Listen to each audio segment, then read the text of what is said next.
Hi, and thank you all for joining us today. We are broadcasting live on the United Public Radio Network and the UFO Paranormal Radio Network, 105.3 on the Gulf Coast and 107.7 FM in New Orleans. Hi, everyone. I'm so excited today because I have two of my favorite people on the planet with me today. And we're going to talk about something really exciting. And the topic is unlocking the mysteries of remote viewing and dreams. But first, I want to say welcome and thank you all so much for being here. This is the Ethereal Encounters Unveiled channel where you can discover your own truth.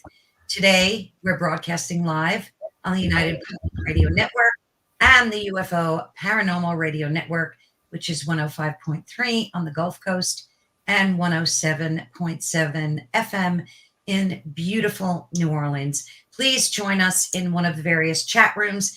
Connect with our guests. I'm sure they would love to hear your comments and questions. And of course, we have with us today Preston Dennett and Dolly. Thank you guys so much for being here. It's an honor. Thank you for having us. Yeah, I appreciate it. This is going to be fun. Yeah, Definitely. So rather than me read your bios and introduce you guys, I would love it if you could just, for the folks that don't know who you are, which I'm sure the majority of people do, but just in case, we could start with you, Dolly. Just give us some of your background and then we'll transition right into Preston. Tell us who you are, what your life has been all about, whatever you feel like saying, just go for it. I am a generational lifetime contactee. I'm fully conscious. I have been that way since I was 14 years old. Up until that point, I wasn't using my abilities to their fullest. When I was 14, I made the decision and went whole hog for it. I have spent most of my life in and out working with ETs. I was trained to pilot craft by them and have flown. Right now, we are here and I am grounded while I'm doing what I'm doing here, and ETs really aren't here right now. But I love teaching about using your abilities, love talking about it. There's so much out there to learn about this and to help everybody awaken. That's what I'm about. All right, I guess it's my turn. Let's see, I'm number 5 of 6 kids in my family. Grew up as a complete skeptic, didn't believe in life after death, ghosts, UFOs, or definitely not remote viewing. Did believe in dreams, always thought dreams were interesting. That all changed. I did have some psychic experiences growing up, but kind of explained them away. But in 1986, I was 21 years old, found out UFOs were real, and started becoming a UFO researcher. And right around the same time, and I don't think this is a coincidence, more of a synchronicity, I started having out-of-body experiences. And that certainly introduced me to the subject of remote viewing, which I have had some experiences with. And since then, I've written, over 30 books now, more than 100 articles, and had all kinds of really cool experiences, not only with UFOs, but out of body and remote viewing and precognition and quite a bit of stuff, actually. That's the nutshell intro of who I am. That is a nutshell. I've read some of your books, Preston, and they're outstanding. I highly recommend them. And of course, I have Preston's website running across the screen. So be sure to head over there and give it a visit. And you can find him on social media as well and check out his books there. So let's get started with what is remote viewing. I'm sure there's a lot of people that don't know. So either one of you can, or both of you, please, and thank you, can handle that topic. But just give us a good 30,000-foot view of like what remote viewing is, what the purpose of it is. It is literally the ability to send your consciousness out to a remote location anywhere in the universe, in our world, and pick a target or a wide view of something and let your consciousness open up to it and see it for what it is using your abilities. It takes a little bit of practice to learn. It's not that hard to learn. And once you do get it, it actually helps facilitate your psychic awareness and abilities as well. It's like learning to walk. psychically. It's awesome. Yeah, I would just add that it's a natural human ability. Yeah. Probably most people have had it happen and perhaps not even realized it. I agree with Dolly. It's not a difficult skill to learn. You don't have to be a psychic or a yogi or a monk. And it's very effective. It's been proven to be effective. Gosh, what else would I add? I think it's a form, sort of an out-of-body experience. It's related. They're like kissing cousins, so to speak, but definitely different. So how long has this been studied or observed? How far back does it date where people started talking about it, writing books about it? I think Russell Targ started writing and teaching, and he's a PhD, and he's been very involved ever since then. He's still alive as far as I know. So we're going all the way back to the 40s, easily the 40s. It became a practiced event for the CIA in the 50s. They started training people back then and looking for people who were capable of doing it right away. And it is still an ongoing process. If you are in some form of government, there are government agencies that have remote viewers, and it's spread all over the whole world. Every country has their own remote viewers as well. And then there are private remote viewers who just learned it on their own or were taught when they were young and expanded to it. And there are societies as well. I mean, it's a very interesting, very big event in the world that everybody should know occurs, literally. I think it goes way, way back into history too. Yeah, it's only been written about fairly recently. Right. If you look back into people who are along the pathway of spiritual enlightenment or spiritual growth, it's a natural ability that manifests. I think you might say it's closely related to clairvoyance, but certainly this is something people have been experiencing for millennia. Yeah, you could say the oracles of old were remote viewers. They could see things as well that way. So is this connected to your extrasensory perception? Is this using ESP just in a different format? It's not a different format. All extrasensory perception is one thing, and it's you using your pineal gland to access consciousness and remote out your own consciousness to where you want to look. OBE is you leaving your entire body and going somewhere out of body. And there's a practice to that, and it takes a longer amount of time to do, actually. It's a more qualifying for you to get to that point that you can OBE, consciously OBE. Consciousness is on all the time. I get weirded out sometimes because people would refer to their subconscious, meaning it's inside. No, it's not. Your consciousness is not sub anything. It's who you are, and it is constantly on and aware all the time, and it's all around you, expands from you and into you at the same time. Learning how to walk. You get up on your feet and you start toddling or you crawl, right? Consciousness, aware consciousness, will allow you to take your consciousness from your mind and move it and go see things. There's no distance between any of us, even throughout the entire universe. And your consciousness is part of that network. We're all together, all one, all at the same time. So what you're literally doing is you're opening the door to your consciousness and moving it out to go where you want to go and look and see what you want to see. And it involves all of your senses, all of them. You can smell, see, hear, feel, taste, everything remotely conscious. The best remote viewers are the ones that can smell the air or taste the air and tell, where they're at. They can feel it. They can touch things with their minds. They can see things unbelievably well, and they can watch it in real time from their consciousness while you're in the body. That's how that works. It is the first open door of extrasensory perception's ability. We remote view as small children. When you're looking for your mom and your baby in the bed and you're trying to perceive where is mama, you're actually remote viewing where your mother's at.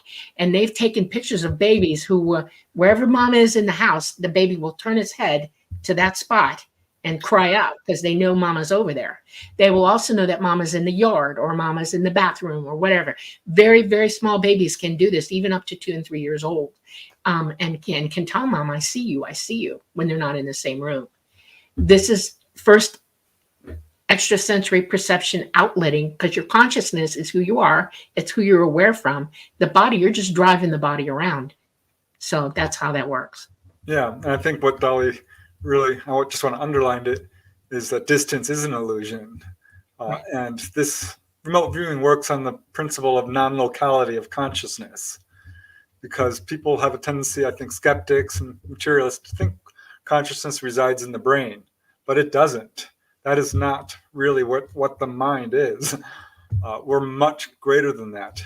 And there was this interesting study, this is a little bit of a tangent, where they were teaching people remote viewing, and psychics had a little bit of a harder time getting into it because it's a slightly different skill. The people who did really good were complete beginners, because it is a sort of a great stepping stone to other abilities, and it's not hard to do. And it's really interesting because some people will start out seeing, and they might only see colors, or they might feel things, or they might get impressions.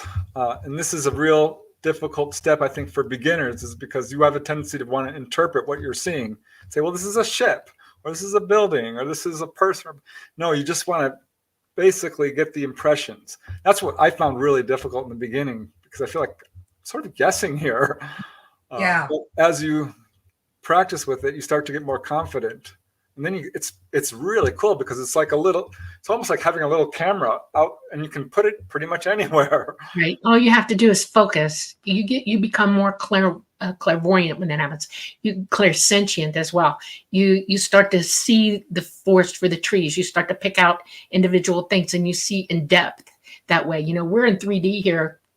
Remote viewing tends to go 4D, 5D, 6D, 7D, and people get confused about that. So you have to explain to them that you're walking through things and seeing things outside of the dimension that you're living in, because your consciousness is outside of that. Okay. Mm-hmm. And it takes a while for some people to get a cue of what the picture is. Now I want to get Preston, you and I had a conversation, which I really recommend folks read your book on out-of-body experiences, which was great. We had a conversation about them, and it was such an in-depth conversation. So correct me if I'm wrong here, but when you have an out-of-body experience, you're basically asleep. I mean, I know you said you can be awake, right, and have an out-of-body experience, but I think you and I talked about a lot of yours when you were asleep. So what's correct me on that, of course, but what's the difference, so that folks know, between an out-of-body experience and remote viewing? So can you contact people, and this is for both of you, of course, while you're remote viewing, or is it just pure imagery? Maybe you could go into some detail about all of the above. Yeah, well, Dolly could probably talk a little bit more knowledge about that, the end part of that question. But as far as OBEs, in the beginning, it's not at all uncommon for a person to have them while they're sleeping at night. But as you progress, you can go out of body from a fully conscious waking state. And if you're really good at it, you can be walking around and driving and talking to people. I'm not quite at that point, but there are people who are quite literally bilocating and actually manifesting a physical body in various locations on this planet. So this is a ability that has almost endless growth possibilities in terms of astral projection. And remote viewing is very close to the same thing, except you are awake. You can do this when you're sleeping. That's not really how I think people look at it. I think this is, generally speaking, done while you are awake, and maybe perhaps, yes, in a meditative state. But if you're really good at it, you can just kind of look around and instantly get impressions. As far as communicating, I'm not sure that that's the best vehicle to do it with, but remote viewing and astral projection are different things. Yeah, they are. Because with astral projection, you are basically inhabiting, if you will, or moving into a different, this is so hard to describe, because I think there's a misnomer, like we're leaving our body and going into another body. In a way you are, but it's all one body. This is all you. So it's more of shifting your attention to a different part of your awareness. I'm not sure we even have the best terminology to accurately describe it, but remote viewing shows how flexible our consciousness and our awareness is, Right. because we do have the ability to go across the universe or around the next corner. I mean, you can do this while driving. Like, I think there's a police officer up ahead. This is, how I've seen contactees do this over and over again. Contactees, as a general rule, are pretty psychic. And this is one of the abilities that when you start developing your psychic abilities, this is one of the first that manifests, remote viewing. But no, I don't know that people actually talk to each other. I know Dolly has remote viewed and people see her as an orb. Right. That's the point. It's the energy of mine, of my consciousness, and it's all light. I'm not taking the ethereal body with me. I'm remoting out of that. Your ethereal body stays with your body because it holds it together. It's part of the energy that holds you into the body itself, is your ethereal body. Okay. It doesn't leave you until you pass away. And then it goes with your consciousness. Your consciousness picks it up and takes it home. So when you're remote viewing, you're not taking the ethereal body, you're taking consciousness only. And ET does it all the time. One of the reasons that I've become so good at this is because when we fly psychically. And part of that process for me is that I remote view into a space with the consciousness that's the craft, and we work together to fly. I'm in consciousness with this entity, and the craft also becomes my body at that point, even though my body's sitting there in a chair. Everybody who sees me remote viewing sees me as an orb. I'm not white, I'm blue. Some people are blue. Some people have different colors. I've noticed that. When you see an orb and you think ET's nearby, it's ET remote viewing you to get a good look at you before they come for you. Okay, we call it hopping. We hop to where we're going and we case you all out and make sure that everything's copacetic before we come in, and then we'll come down for you at that point. So it's all remote viewing until that point. And I'm already in remote view mode while I'm flying, so it's really easy to do. It's either me or Talata that will jump down remotely and look at the place where you're at, see who you're with, what's going on, and decide yay or nay whether we come in or not. And it's one of the processes they use while contacting people. Most people don't realize that it's not just us doing it or ET. Our ancestors are people that we love. When you pass away, their consciousness sometimes doesn't go where it's supposed to go yet. It hangs around for whatever reason. And you'll see orbs. Those could be people you know and love checking you out too, or hanging around with you, because their consciousness is in remote view of you, if you want to look at it that way. They haven't really left yet, and their consciousness can see and hear and feel everything, and you see them as an orb, or you get feelings, so you can smell them, because your senses are heightened enough psychically that you can pick up on that. It's complicated. There's a lot going on. Once you jump into the pool of being able to do this, it starts to make sense to you, and actually how we learn to exist in this world becomes what you learn how to exist outside this world. And it becomes a natural instinct for you to go here, there, and everywhere and figure it out for yourself. It's a self-learning process, seriously self-learning process. So Dolly, so folks can know and understand your background a little better. You are you don't like to use the word abductee. So no, I'm a contactee. Yeah. Contactee. Yeah. All right. So, and from a very young age. Very, very young. Yes. Were you physically taken, or was this done through remote viewing? I physically went with ET. It is a very physical process. Everybody who's had contact has been in physical proximity to them, and they've worked with us, or we've been around them. They will come into your dwellings. They will come into wherever you're at. If you're on vacation, they'll find you that way. Yeah, it's a physical experience. They can contact you psychically, but you have to be at a certain level or point where they can do that on a regular basis. They never ever really leave anybody here. They're conscious of all of us, and they watch all of us. That's absolute. There are enough of them. Trust me, that's going on. But it's always a physical experience. I think Preston's got plenty of data to prove that as well. Yeah.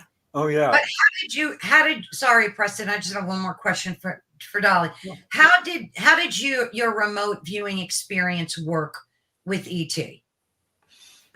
Well, I was working and I was kind of born being able to do this. I remember being an infant and being able to look around and see things from above when I was laying down or half asleep or half awake. When I was about 5 years old, I'm really, really psychic, and I was driving everybody crazy in the house. And my dad heard about a program on Homestead Air Force Base. They were checking out your abilities, measuring your psychic abilities. So he took me, what the heck? And what he didn't know and I didn't know was that they were looking for children with exceptional abilities to be remote viewers. And they almost sucked me in. My dad had to come and pull me out. But I was, once they tested me and they found out that I was, who I was, they took me into their program and I began learning remote viewing from their perspective, from what they understood what it was. And they taught me a very succinct method, actually. And it kind of helped me in a weird sort of way, because they gave me tools that I didn't have at that young age to understand what it was that I was accomplishing. And when I left that, I did not stop doing it. I kept practicing and practicing. And as ET was working with me, that was a requisite of contact with them, in that when I was going to their schools, we would remote view from there as well. And we were taught more of the scientific, checking off boxes with it, and being able to measure our abilities and be tested on them. And not only for them, but for us, I know how to measure my ability. And that was a great tool they gave me as well. We should have that. We should be able to teach that to our children.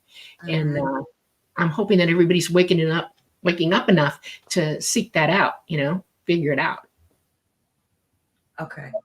Do you still remote view? Well, this will be for both of you. Do you remote view till today? And if so, for what reasons? Well, Preston does it all the time. He's always thinking about things, and he'll go here and there. I know he's doing it. Hey. Preston, tell us. I mean, we all do this. I think, people might chalk it up to imagination. And then suddenly you're like surprised. You're like, gosh, this is exactly the way I thought it would be. It's because you remote viewed it. I remember the very first time I did it was I'd heard about remote viewing. This was very early on in my research. And so I got together with my brother, Mark, his wife, Christy. She does the artwork for my books, and their kids. And we're like, okay. So we did the protocols, which are sort of this double blind way of doing it. You assign a person or a date or a location, and then you give that a number. And then you put that in an envelope and you shuffle them all up. So you don't know, necessarily what the target is. And so we're all doing it, and Christy was really good at it. And Marco was, we all had some hits. And finally they hand me the envelope and I'm just holding it. I open it or look at it. I'm just like, okay, I'm not really getting anything here. But gosh, it just feels like a completely desert landscape to me. Like there's nothing growing there. I'm sorry. I don't know if I'm doing this right, but I'm getting nothing. It just looks like dead landscape. And they pulled out the envelope and matched up. It was the moon. I'm like, oh, okay. Oh, wow. We all laughed at that one. So that was my first experience. And I kind of just left it on the shelf for a long time because I was pretty busy. But currently, yeah, I'm absolutely doing it. I'll lie in bed. And it's funny because it starts to happen spontaneously. And sometimes you have a spontaneous out-of-body experience. You're not planning it. Just suddenly the vibrations come and off you go. And remote viewing can be like that if you're just relaxed and you're starting to visualize. The ability to visualize is crucial for psychic development. And I can't underline that enough. So if you want to develop this ability, imagine a red rose with little bits of dew on it. Imagine the blue ocean. I'm sure everyone listening here can immediately see it. A field of white ice with little white sparkles. A field of yellow flowers. All of this. Because this is how you sense, psychically. So I'll be just lying in bed, usually is when I do it. And I'm wandering around the house. And it's funny, I'm usually dragging along the ground. I'm like, and I'm trying to control it, but I feel almost like a dog, sort of just, and almost always, yeah, I don't know why it's so low down, but that's where I'm working on right now, is the ability to sort of lift up and move and steer the camera. But it's so cool when you get these clear images and you're like, wow, this is just like having a camera in your head and you can go look at anything. Wow. Yeah. Let me ask you a question. Is daydreaming a form of remote viewing? It's intentional. Daydreaming is an intention tool. When you daydream, most people go to what makes them feel good about themselves or what they're hoping for or whatever, and you're setting intentions in your mind. And when you do that, you visualize, as Preston says, what it is you want. And you can manifest when you do that. It won't be exactly as you think you saw it, but it will come. It'll eventually show up in your life. And that's a type of remote viewing, in that you're projecting forward of yourself what it is you hope to accomplish or what you need, or what you desire. Okay. And so you're not changing anything, but you're bringing circumstances to you. And it's the universe giving you what you want or what you need. Literally. That's why they say, be careful what you ask for when you daydream in, because you might just get it. I think daydreaming. When I was a kid, I used to daydream all the time, and I was always getting yelled at. But my daydreams were like always somewhere else, like I was traveling or doing some weird thing. But that's why I thought there might be a connection. You could have been doing that. That might have been you were walking out the door for that. Where daydreaming, well, I'm going to go to this island or that island, or I'm going to go to this mountain or that mountain, or the Eiffel Tower even, or the Alps.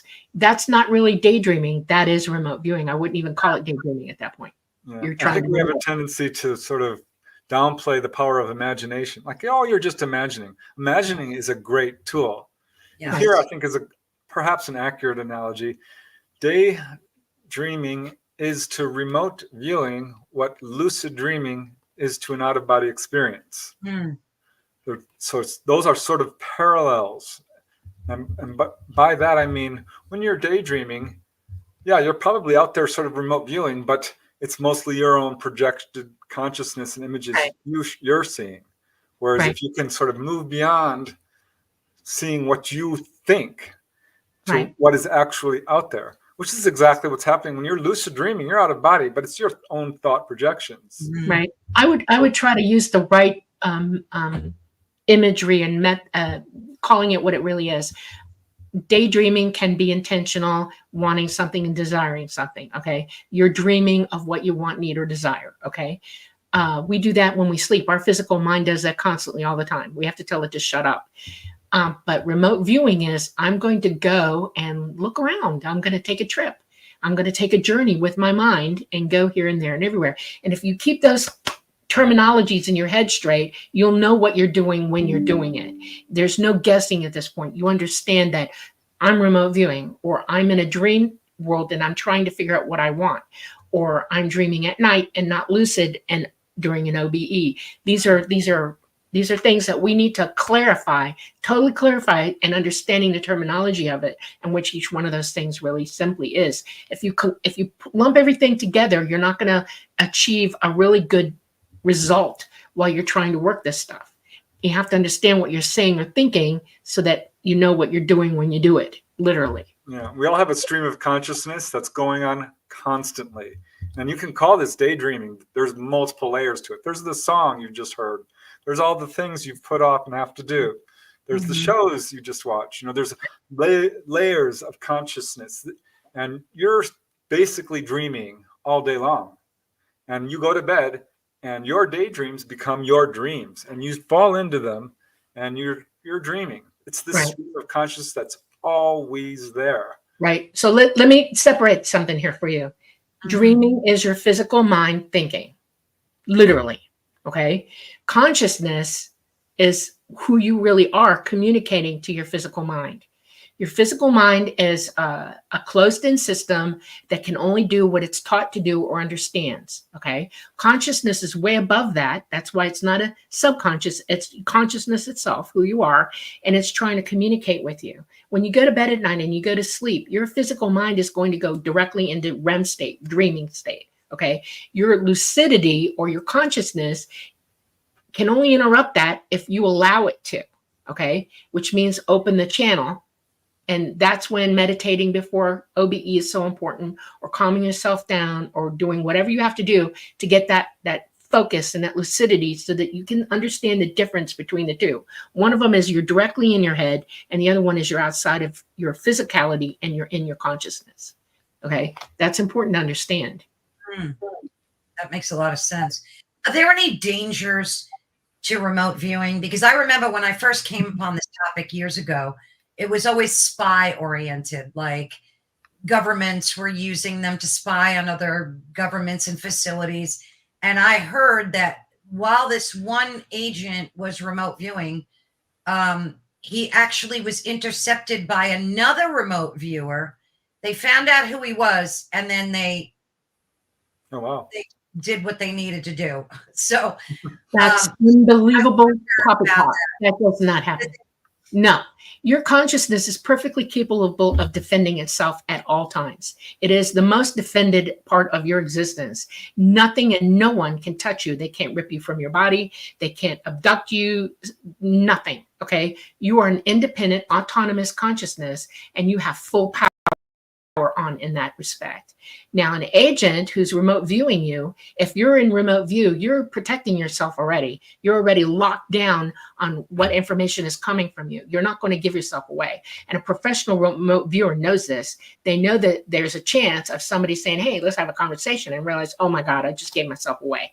But they can't take you, attack you, or anything unless you're willing to let that happen. And most remote viewers for like the CIA and spying and all that are very, very good at it, and they do not give themselves away in any way.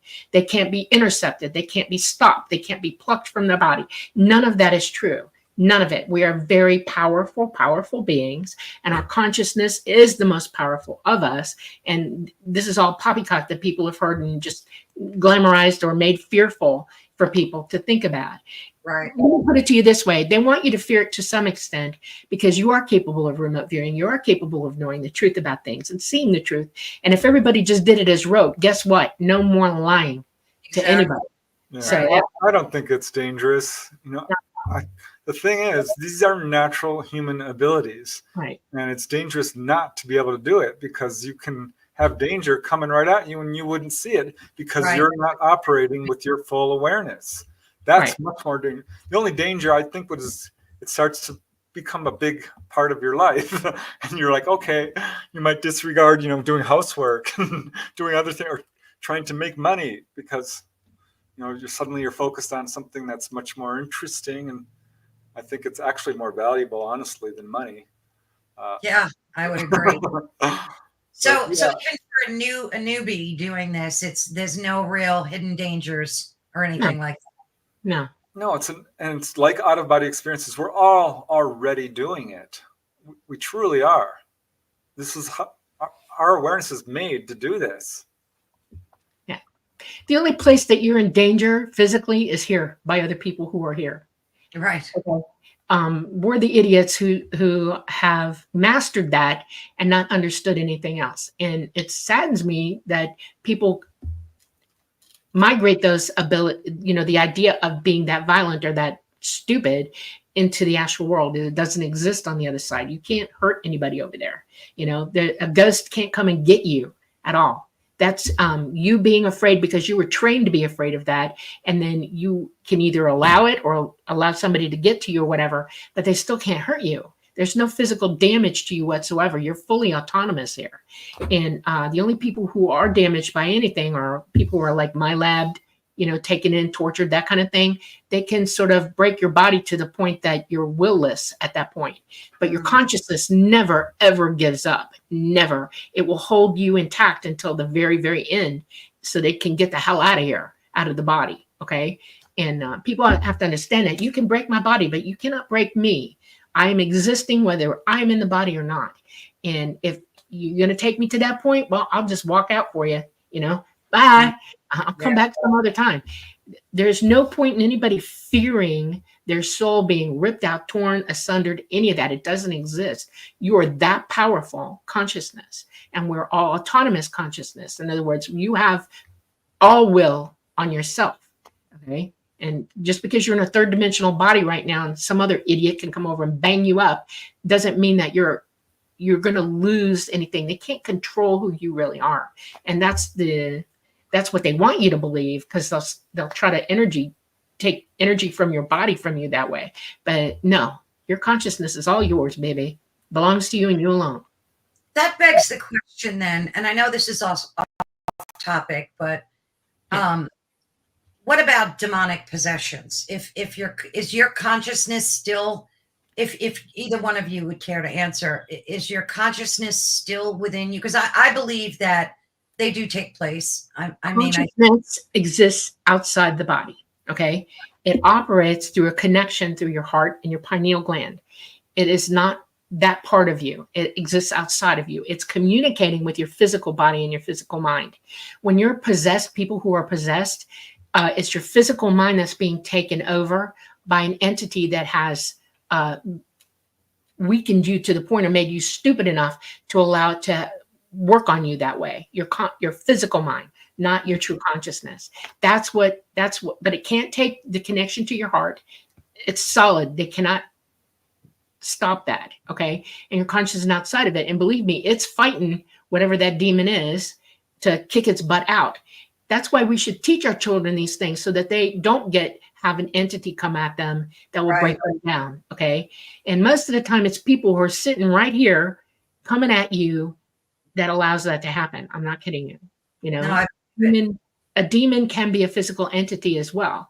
And they're not that powerful, which amazes a dog out of me because, we're capable of repelling that, pushing it out and telling it, get away, or you won't like me very much. We need to know that we have that kind of power and kick back at it.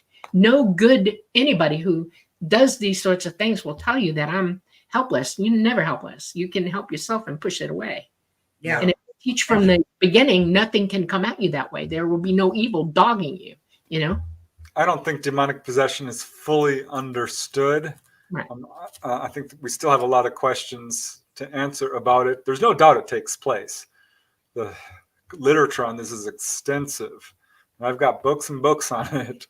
But it usually starts with a horrific haunting. And it really only reaches the full stage of what we would call possession if a person has in some way allowed it. Right. Perhaps through the use of black magic, use of a Ouija board, or drugs, perhaps. There's cases of this. And I'm not so sure that it's correct to look at it as if the entity is actually inhabiting your body as much as it is influencing it. Because if you look at demonic possession, there's also the flip side of it, which is channeling. And channeling is generally considered to be positive, and the messages that come through channeling are universally positive. It's all love and light and spiritual progression, whereas the demonic side is basically trying to destroy the person. Yes, absolutely. So it is real. And I think what's happening is the same way perhaps your loved ones can come and influence you to a certain degree. They will say, turn right here, stop the car, stop the car. And if it's real dangerous, they will come in as hard as they can and get you to stop the car. And you're like, gosh, absolutely. Don't even feel like I did that myself. It's almost like I was possessed. What possessed you to do that? We have all these terms in our language, which kind of reflect the reality of, yes, something is going on here. Yeah. Have you heard of people taking their animals with them in the astral travels? Yes, absolutely. Our dog Duchess, I was out of body once and she came loping at me out of body, jumped on my bed and said, my name's Duchess and I love you. I'm like, oh my God, the dog just talked. It was the coolest thing. Yeah. Absolutely. Your animals are aware and out of body as well. Yeah. They're free entities as well, and they exist like we exist. They're the same thing. Only they're an animal. Yeah. Yeah. I also have an animal that stays with me after death. She passed away. I have a service dog that passed away, and she is with me constantly, and she won't leave me until I cross over, and she'll go with me at that point. Yeah. So it happens. People will tell you that, oh yeah, my cat's still around. It still meows. I hear it. You feel it brushing up against you or whatever. you know, I can hear my tippy tips whimpering sometimes for me. Look down, you know. And I've heard that too. I've heard, like, before, when my other animal died, I had a pug, and I could have swore he would, like, follow me up the stairs because I would hear his little feet tapping. So weird, but I've had those kind of experiences. I had an out-of-body experience where I went and I saw our deceased pet, Clyde. And it was so cool because he was hopping around and glad to see me. I come back to my body. I'm like, that was the coolest experience. The darn dog was running around my bed. I'm like, I'm losing my mind. Went to work and the dog's running around my desk. And I'm just looking at everyone else like, does anyone feel this? Because my dog is here. It was really cool. It is. It's good to know that they're with us always, you know, definitely good to know. So, what do dreams have to do with, if anything, with remote viewing? Can we remote view in our dreams while we're dreaming? It depends on how lucid you are. There's the kicker right there. You know, either the door is open or the door is closed. If you're dreaming inside your own mind, no, not at all. But if you go in with the intention of being lucid and having a lucid dream where you go to OBE from your lucid dream, yeah, you can jump out that way. Absolutely. But you go from the lucid dream into OBE. You leave the dream behind and you're out. Okay. It's the door again. You're going through a door and you're leaving your body. You're still attached to it electrically. Okay. But you're just walking out. You're going to go take a stroll, a ride, a swim, a fly, whatever. And but so it's a technique that some people do use. They go into lucid dreaming, and then from the dream they walk out that way. It's easier for them for whatever reason. I don't recommend trying to focus on that because OBE is something that you should be able to do on demand command. You don't have to go through a lot. Once you get used to doing it, you just walk out. You know, there's no more electrical activity going on that you feel, no pull, no push, no nothing. You go from being in your body and you walk out. And there's levels of OBE too. You know, Preston wrote about this, eloquently wrote about this. There's levels of dreams too. Yes, exactly. I think we need to just go back to a baseline of what dreaming actually is. Mm-hmm. So I bought all these books on dreams because this is how I kind of got into it. I started having dreams about my mom coming into my room after she died. I'm like, this is really her. I don't understand this. I thought dreams were the garbage of the mind, which is basically how psychologists, mainstream psychology, looks at it. You're venting. And so what I did is I wrote down every dream I ever had, literally, that I could remember, and continued to keep a dream journal and interviewed all my brothers and sisters. And I'm like, tell me all your dreams. Everyone I knew, I'm like, I want to dig into your dreams. And I found something really interesting, that there are levels of dreams, for sure. The first would be what we would call venting dreams, which is, psychologically very much accepted. And you can see this with children, even little pets. You will watch a scary movie and then you're dreaming about it. And this is because you're processing and dealing with the emotions and all the imagery and all the things you went through that day. That's the lowest level of dreaming. And above that is what I would call psychological dreaming. And this is where you're working through your issues, whether it's greed, anger, lust, or gluttony, or laziness, whatever it is.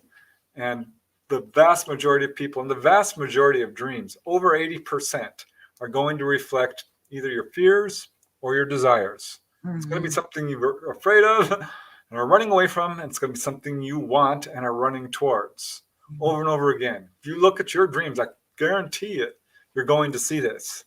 But it goes up from there, because almost every dream you have has an anomaly in it, something that's not quite reflective of reality.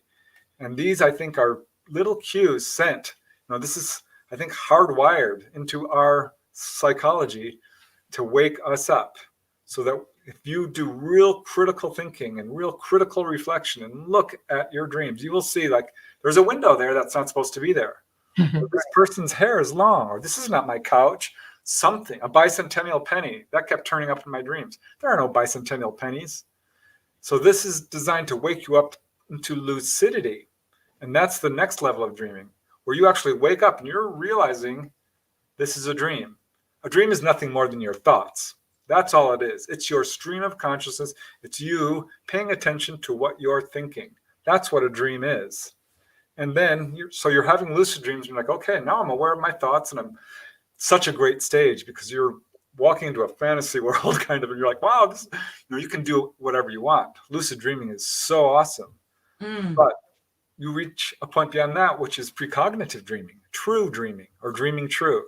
And this is when this is connected to remote viewing, because you can actually put your consciousness out and see events all over the world, past or future, connect with people, all kinds of things. Dreams that have the ability to absolutely give you valid information. Right. But people who are profoundly psychic don't even dream at all, kind of. They move beyond that. And when they go to bed, they don't fall asleep. They don't lose consciousness. They don't slip into the stream of consciousness. They're not even lucid dreaming. They walk out of their body and they're still awake. And I've done that only a few times. It still happens. Wow. But don't we need to sleep though, Preston? I mean, don't we all need REM sleep? Physically? Most people, okay, I'm 100% wide open conscious. Okay. I will REM sleep for 1 to 2 hours a night. And then after that, I'm 100% awake. But even in my REM sleep, I am aware. I know everything that's going on around me in the house. I hear everything. I feel everything. I see everything. That's because my consciousness is wide open talking to me, but I'm allowing my body and my physical mind to relax and sleep and order itself. Okay. 1 to 2 hours. That's it. That's all I go down out. Otherwise, I am fully conscious and I know everything that's going on around me. When I do wake up and I have nothing better to do, I'll just go out. I walk out, and it depends on what's going on around me, what kind of experience I'm going to have. Because sometimes people come and visit me, and I'll visit them back. Go with them. Sometimes I'm on a quest for something, and I'll go somewhere I intended to go, or I have a need for some sort of healing. And then there's a type of OBE that Preston does experience where you seek guidance. Okay. Now, I know people talk about they have guides, and you do, but I'm past that. I don't have guides anymore. I guide myself. But when I do, I open up and I say, this is the question. This is what I'm feeling. This is what I really want to understand. And it comes to me that way. It's the universe going, okay, we're going to have a conversation, and it will. And I'll download at that point. It'll give me answers, whole answers to things. There's no doubt in my mind what I'm learning from it at that point. A lot of people have intuition to the point that they're already downloading now, but the awareness part of it, or the light bulb, doesn't snap on for a while. And then one day they wake up and they go, oh my God, I understand this now. Oh my God. And it's because they were taught, but their foundation wasn't ready for them to snap to it. And then it does. There's huge moments of learning and existence involved in this. It's like becoming from a baby to a teenager to an adult. Think of all the experiences you had your whole life in this physical body and how much you've learned. Well, you got the other working on you as well. So it's a vast existence that you could be living if you wake up to it. And it's very cool. I want to say something. I saw a question come up there, and it's real important to me to say something about it. Sure. No one and nothing can harm you, period. Your consciousness at all, your spirit, your soul. That belongs to you. They can't eat your energy. I want you to understand why. Oh, that was the vampire question? Yes, we are pure light. You don't see it because you're in the third dimension where gravity heavy here, and you can't see all your protons lit up, okay? A lot of people see auras, and that's really good. That's the first step in seeing everything there is, but otherwise you don't. And so you don't understand that you're pure light, okay? Nothing evil can touch you because evil is attracted to light. It has no light of its own. It's darkened itself to the point, or almost extinguished itself, that it's drawn to any light it comes in contact with you. And all it wants to do is be in your presence, and it'll do anything to get your attention. That's not feeding. That's hoping for salvation, literally. I'm not kidding you, because you become a kind of a beacon to them, or whatever it is. And I want people to understand that that's what that is. If something's annoying you and coming at you and after you, it can't harm you in any way. You're way too powerful for that. And this is where we have to learn to stop being afraid. We have to learn that forgiveness and doing unto others as we would have them do unto us. So if you meet evil, you greet it back with, I love you. What do you need? Can I help you? Okay, that kind of thing. You'll shut it up so damn fast because it is aware that you're aware at that point, and it's either going to want what you can give it or not. There's no feeding off you like a vampire whatsoever. None. None. It's just attracted to how light you are. Well, if you give off a lot of fear during a demonic haunting, it can escalate it. Yes. Yeah. Um, Yeah, because it's but- going to pop you with wanting your light. But that's not Right. feeding off you. It's just trying to get into your light because it wants to be light again. I mean, Right. think about it. One of my first remote viewing experiences, well, when I started really getting into it, was, I'm doing astral travel, and I'd heard about the lower realms, the hellish realms. Mhm. And Marilyn Hughes talks about going there. Some of the other really advanced astral travelers. And I'm like, this sounds interesting. I wasn't ready to just OBE to it, so I remote viewed, and it was very vivid because suddenly I'm looking down at people, and I'm trying to get their attention. Right? They Yeah. don't look at you. These are people who are absolutely wrapped up in misery or anger, or they're not happy people, depressed. All kinds of situations. And after doing that, I did OBE directly to some of these people and kind of got the same experience. It was just much more enveloped in it. Didn't you say you ran into three of them? Three of these Yeah. entities? I remember that conversation. I would have done what Dolly said, protect love and light. This was my first experience with people coming at me. I'm like, bye. I would have been there. But later, I Not did go down to a very dark, low-level realm, and there were these people that started flattering me, like, "Oh, you're so great," and I'm looking at them, and that's setting off alarm bells.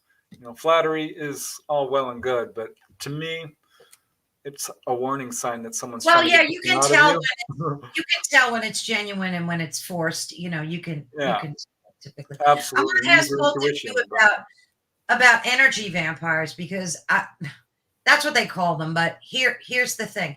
You walk into a room and somebody is there and they're just sucking the life out of you. I mean, you just feel like this person is just draining you of their energy. You're allowing that to happen. What you have to learn is that you got boundaries and that this is done. We're done. I love you. I'll do anything to help you. If you genuinely need help, I'll even try to help you when you don't ask me for it. But right now, this second, back off. Go to another room. It's like telling your child, go have your hissy fit somewhere else. This is inappropriate behavior. And that's how you draw attention to inappropriate behavior. Because that's all it is. It's inappropriate behavior. Period. The end. And you have to boundary them to do that. You can love somebody. Oh my God, you can love somebody, but you got to have boundaries because you don't allow their crap to influence you in any way or drive you nuts so that you act like an idiot yourself. That's boundarying emotional. Exactly. It's a great exercise for spiritual development.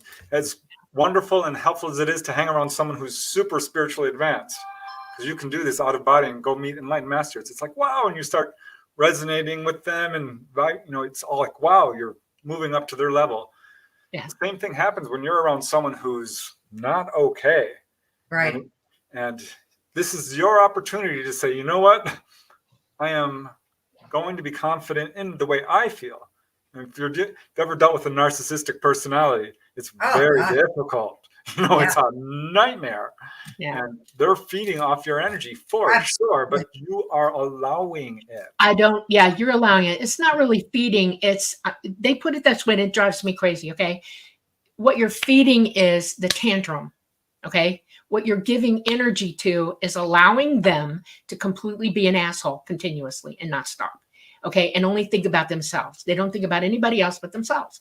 And a reason a narcissist becomes a narcissist is for two reasons. One, you have a pathological problem and it actually sets you up for it, but it's also learned. There are two types of narcissists. Okay. And the ones that learn it had a parent or somebody who acted that way and taught them to act that way. Okay. And they take it through life. It is unacceptable behavior. You got to remember that. You're not feeding off me. You're trying to get a reaction from me. Right. Okay. And that gives you license to keep being the asshole. Don't do it. Say no. We're done. This is bye-bye. your opportunity for spiritual growth. That's how I look at it. You can't feed off of me. What about empaths? What about empaths though? Because there's many of them, And sometimes, like, you can, I mean, I even know from my own experience, like if I go shopping and it's crowded, sometimes it just feels like you can just feel everybody's energy, and it Because gets you weren't taught to set boundaries. right. You have to teach yourself where your boundaries are. An empath can feel everything. I'm a wide open psychic. Trust me, I feel everything. Even in the room here where we're watching people talk back and forth, I can feel all of that as well. But I boundary myself. In other words, I say, this is going to be over here, and I'm going to look at it, and I will experience what they're saying, but I'm not going to feel every bloody thing that's going on in their head. I refuse. I boundary out. The more you do it, the better you get at it, to where it's a natural reflex. Okay. If you let something annoy you to the point that you're reacting negatively to it, you haven't set the right boundaries for yourself. And it's all relatable, and it's all still the same thing. An empath is perfectly capable of boundarying that kind of stuff and seeing it for what it really is. If you're all upset and everything, you're the one allowing yourself to get that way. And you need to ask yourself, what do I have to heal in here to make myself strong enough to say no? Okay. Yeah, this is a spiritual precept, detachment. You know, this is something that is taught in a bunch of different. I'm just going to pop up this question from Leah because it's relevant to this. Is it icky sometimes if the person you're viewing is low vibe or mentally ill? Yes. And sometimes I feel like taking a shower. And I do. I absolutely will. Because it starts to rub off on you. And I think this is empathy, because we're all empathetic. Right. Yeah. You can't You help set the boundaries. Yeah. You know, you set the boundaries. We wouldn't cry when we see a little puppy lost or something, you know? Yeah. I mean, our heart, we're all so connected to each other. Right. So this is why I think detachment is something that's taught in most spiritual disciplines. Then there's one other thing crucial to all of this, okay, is your ability to tell yourself the truth. Your ability to tell the truth outside of yourself as well. You have to live in a constant state of truth to be able to have that kind of ability to boundary things away. Because the reason gaslighting works on people is because they don't know what their truth really is. Okay, they can't tell yet. Okay, and they're not paying attention to that. It's a real good foundational ability that you have to employ. You know, we're not here for no good reason. We're here to work at whatever it is we're here to be, and to learn whatever we're supposed to do, and that takes work as well. And we have to identify for ourselves what's working for us and what's not, and why. Okay, that's important. Psychic ability is wonderful, right up to the minute that you walk into the wall of, why am I reacting this way? Or why can't I get past this mountain of something that I'm trying to do? And it's because something innately in you isn't operating as well as it could, and you need to fix it, heal yourself first. You know, a lot of people say that I'm very, I want to say it nicely, I can be very overpowering or overbearing. You're vehement. Okay? That's the way vehement. Yes. You don't. Right. It's not that I am that way. It's that's the way you're perceiving me, because in the society that we live in, that's discouraged. Knowledge, absolute knowledge, wisdom is nobody has it. Nobody knows where it's at. Nobody has anything. We have my truth and your truth, which everybody, there is the truth. Period. The end. No. And if you're psychic and you're conscious, you can see that and hear it and understand it. You go, oh my God, okay. The difference is that there are people like me walking around this earth who are wide open conscious, have that kind of extensive learning, okay, in this body, in this lifetime, and can speak vehemently about what they know to be truth. But nobody wants to recognize that this person is talking from truth and giving examples and giving proof. Truth hurts, especially if you're hard to learn. And so I say to myself sometimes, maybe I should tone it down. And then my consciousness goes, nope, tell them the truth. It doesn't matter. You lay the seed for them to pick it up, because they're not going to learn from me anyway. What they are going to learn is that they'll remember what I said and then operate it on their own and see if that's true or not. That's the whole point to this. My truth and your truth might differ slightly in understanding and knowledge, but I don't tell you I have a truth and you have a truth. I tell you there is the truth. Well, you need to figure it out. The problem is, Dolly, you have a wall of truth, and it can come crashing on people and crushes their belief system, and they will run because no one wants that. I know. Well, yeah, but eventually they turn around and go, wait a minute, that might have been a good thing. That's it is a good thing, because it's no favor to anyone to let them walk around in misery and delusions. Right. And that's not doing any good. we all suffer from some level of cognitive dissonance. I mean, we're raised with a system of beliefs, and that's what the awakening is about. Right. You have to fight your way into the light and into the truth. That's what open-mindedness is. You open your mind. You don't keep it closed. You open it and let the light in, and then you ferret out where you're going with that and what you're going to learn from it. That's the point, Right. And you spoke before, Preston, about, that we're all empathetic. That is so true. It's just, I think different people have different levels of the intensity of it. But look at Peanut the squirrel. The universe went insane, when they put Peanut and the raccoon to sleep. Did you hear about that? Yeah. Yeah. There are some people who are sociopathic. They don't have empathy.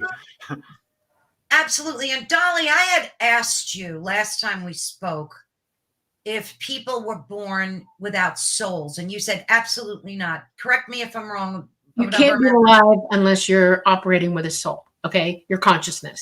Consciousness is there at the moment of conception. I may have chosen evil. Builds the body. So, consciousness programs the brain. You are who you are. You have a soul. Now, what you do with that afterwards is all up to you. Okay. Now, there are different levels of understanding what can happen to a human being. One is medicine can destroy the mind, drugs, that kind of thing. You can have a physical fracture of the brain, and it caused that. Mental illness is a DNA thing, and your brain can configure incorrectly, and you're born to experience what mental illness is. That's your karma. Okay. And then there's learning-based mental illness, where you're growing up in a family where it's all around you, or you kicked out of it, and then you walk into field after field after field of more mental illness all around you, and you compound it by doing things that are very negative. We are on a ship here together, and there are different control aspects to your life. Now, one of the things that I can tell you positively is I've seen people with serious mental illness who are operating really well in this life and overcoming. And that's because they realize it doesn't matter what you have, it's what you do with it and how you respond. Okay. And somewhere in their life, they had somebody openly teach that to them, or they were born knowing it. Okay. And that was their karma as well. We all have a lot to figure out while we're here. We all have a lot to understand while we're here. And it's not just, you can't point your finger to this and say, that's it. No. Everybody's different. Everybody has a different karma and a reason to learn here. And you have to focus on what that is. That's why self-awareness is so important. Waking up. Will lead to the answer to that. Yeah. I wanted to clarify something about remote viewing, because when I first learned about it, and even when I watch videos today about it, they always describe it as a picture, like you're drawing. So you're having the session, and you're drawing this picture of a mountain and a cave, and it's never like a 3D kind of thing. Or it eventually becomes one. It's the forest for the tree. First, you see the whole forest, and then you start to see all the details of the forest. You start to see the trees and what's in between the trees and everything. And you go 3D, 4D, 5D, 7D even. But when you're first starting out, it's going to come in that way. It's going to be an image, an outline of sorts. Some people see in color, some people see in black and white, but they automatically go to drawing the outward bounds of it, and then letting that clarity come. And that's where your consciousness is waking up, and you're seeing psychically much better and much better. And you're tuning into what that is. Your brain is got its own vibration. In other words, your brain transmits in its own frequency. Okay. And when you remote view, your frequency is going out there and seeing things. Well, everything else has its own frequency as well. So the frequency of the forest is its frequency with a lot of little signature frequencies in between. So what you're doing is you're tuning into that visually, cognitively, and you're dialing it up in your mind to see it. You're waiting for that image to completely come to you. You have to have patience. You have to have will, okay, to be aware enough to allow it to come in as it is, only as it is. In other words, you can't allow your physical mind to influence anything that you see, feel, hear, or do remotely, because you're outside of that. Okay. And you wait, you start drawing, and you draw the outlines of it, sometimes black and white, sometimes, oh, here's color, and you put the color in. Remote viewing doesn't happen like that. It just doesn't. I can't, well, I sort of can now, okay, but I've been doing this my whole life and I was trained, okay? But when you first start doing it, it's like watch an infant turn on the TV and watch them look at the thing and they're like this, and they're like trying to see it. They don't see all of it yet. They're not mentally Right. focusing on it. Well, that's the same thing with remote viewing. Your consciousness has to go out to where it's at and then report back to your mind, your physical mind, because your physical mind's involved in this. It's working together to see what that image is. And you have to train yourself to be able to focus on it, literally. No, that's one of the things they train people about is try not to interpret what you're seeing, just report on it. Right, exactly. Which is why I think children make such great UFO witnesses. Because Yeah. they're not saying, this is an angel or this is a demon or this is whatever. Right. They're just saying, gosh, there was this little man and had this color. They don't overlay their own belief system. We automatically do that to every single thing we perceive. Absolutely. Some of the best remote viewers are artists by nature, okay, because they have learned to draw what they see, not what they think is there, okay? Right. Every artist who is an artist who's had any training whatsoever, the very first thing that they've commanded to do is not draw what you think is there, draw only what you see is there. The same thing with remote viewing. You're only going to put down or report back what you see, not what you think, literally. Well, I'm going to just take a quick midway break announcement. For those of you just tuning in, you're listening to Ethereal Encounters Unveiled with our guests, Dolly and Preston, which I'm so grateful that they're here today. We are live on United Public Radio Network and the UFO Paranormal Radio Network, which is 105.3 and 107.7 FM in beautiful New Orleans. Thank you again for listening. Your support means everything. Preston, I wanted to touch on something you talked about now and in a previous conversation. You said that in your dreams, whether they're OBEs or no, I think they were maybe they were regular dreams too. That there was always this coin, right? This marker, a cue, right? What's the point of that? Because you also mentioned in a conversation that once you start OBEing, it's a good idea to tap like the wall or the counter to make sure that you're in this reality. Can you kind of go over that a little bit for folks? Yeah, I think what this is all about is having a critical awareness, being able to critically think and observe and increase your awareness. Because the fact is we all are out of body every night, but it's so real. We never even consider the possibility that we're out of body. And it's the same thing with dreaming. Dreams are absolutely vivid. It doesn't even occur to you that you might be dreaming because it's so darn real. So what you want to do is test reality testing. And when you do this out of body, you have the ability to fly. You can walk through walls. You can do all kinds of things that you can't necessarily do. You probably can if you develop your abilities when you're awake.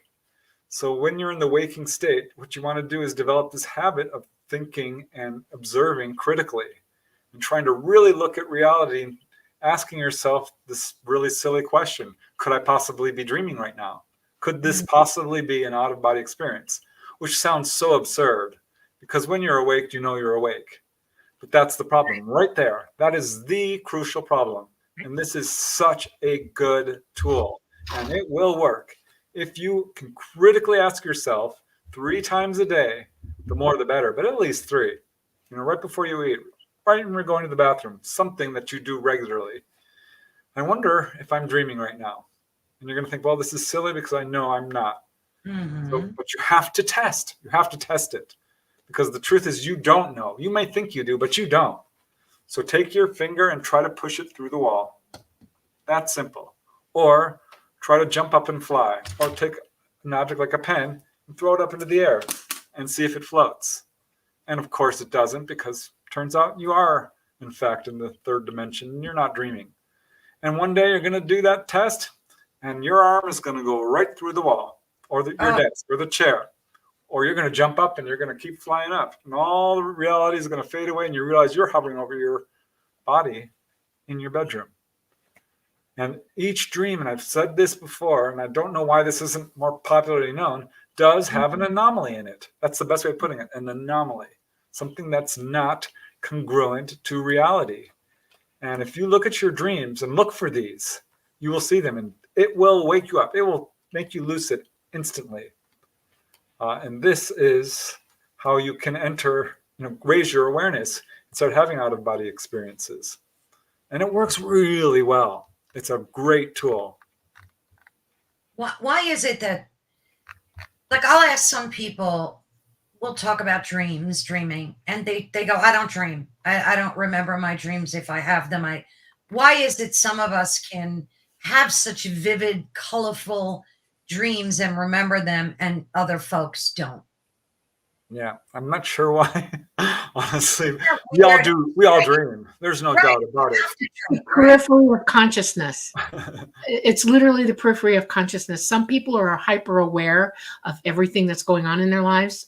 They tend to be a little bit more control freaky than other people, and so when they're asleep, they're remembering everything. They're more lucid, actually, for that reason. Fully awake on the other side. You're fully conscious. Yeah. But people who don't remember their dreams have a couple of reasons why they don't. One, they don't want to. And the other is that they are deeply, deeply, deeply, almost like under anesthesia, asleep. And a lot of these people are often having oxygen problems when they're sleeping. They stop breathing a lot. Or you're hyper focused on whatever it is you're experiencing. And if you're not having dreams, what I would recommend is sleep an extra hour, go to bed a little bit earlier. Yeah. Wake up in the middle of the night, walk around a little bit, keep a dream journal. But when you wake up, and this is the best way, when you wake up, don't move. Don't roll over in bed. Don't do anything. Lie there and try to track down three things. Who was I just with? Where was I? And what was I doing? Right. And do that. And really, you should be able to go throughout your day and keep a running track of where you've been and what you were doing. Right. Like, think about yesterday. What did you have for breakfast yesterday? We kind of forget things. Yeah. You want to develop your memory because we all have eidetic memories, every single darn one of us, but you're not using it. Correct. People who are contactees often do have an eidetic memory. It's because they're going all interdimensionally. If you're having out-of-body experiences, you're probably developing your memory. Artists have a really good memory, musicians. So this is all interconnected. It's all about memory. Having out-of-body experiences, for sure, is deeply connected to your ability to simply remember. That's such a good point. It's frustrating because some of the dreams that you have earlier to the morning, like, I'll remember them in such clarity. And it's the earlier dreams that tend to be elusive. Like, I see moments of them, sections of them, but it's frustrating.